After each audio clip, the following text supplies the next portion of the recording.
ছাত্র জনতার গণ অভ্যুত্থানে দেশ ছেড়ে ভারতে পালিয়ে গেলেও মসনদ হারানোর মাত্র এক মাসেই সাবেক প্রধানমন্ত্রী শেখ হাসিনার মাথার ওপর এখন শতাধিক হত্যা মামলা। এসব মামলার বেশিরভাগেরই প্রধান আসামি তিনি।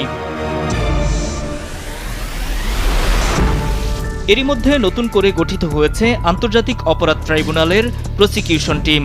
যুদ্ধাপরাধের বিচারের জন্য এই ট্রাইব্যুনাল গঠন করেছিল হাসিনা সরকার।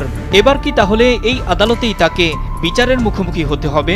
আমরা জুলাই গণহত্যা এটার জন্য দায়ী যে ব্যক্তিবর্গ আছেন, আন্তর্জাতিক অপরাধ ট্রাইব্যুনালে ওনাদের বিচারের জন্য আমরা ইতিমধ্যে একটা ছোটখাটো গবেষণা মতো করে দেখেছি এই আইনের অধীনে এই হত্যাকাণ্ডের সাথে জড়িত ব্যক্তিরা এবং যারা আদেশ